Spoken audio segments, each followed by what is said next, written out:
Our problem was trying to get freshwater inflows accepted. You cannot imagine a reaction you get from an audience in Lubbock when you tell them that instead of pumping the water to Lubbock, you're going to let it flow into the Gulf of Mexico. We had a consultant, a major engineering consulting firm, was meeting with an advisory group one time, and we were talking about freshwater inflows.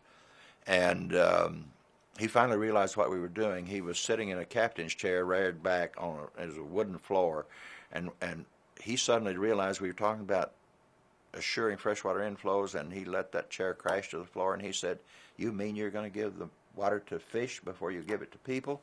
They didn't understand the economics of freshwater inflows. There was a 1957 conference on this campus. I have a record of the meeting in which waste was described as a bucket of water that escaped into the Gulf of Mexico. The objective at that point was to dam every river in Texas so that there was not a drop of water that went out of a Texas river into the Gulf of Mexico, so that the Trinity would stop flowing before it got to Galveston Bay.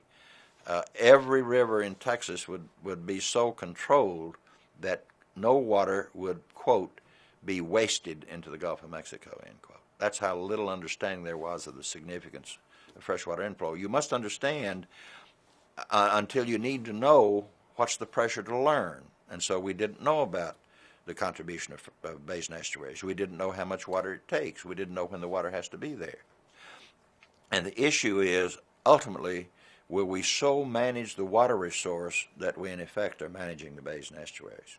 So that it is as though you turned them into fish nurseries and managed them just like you would manage growing plants on land or animals on land. You manage the basin estuaries for the species that are there.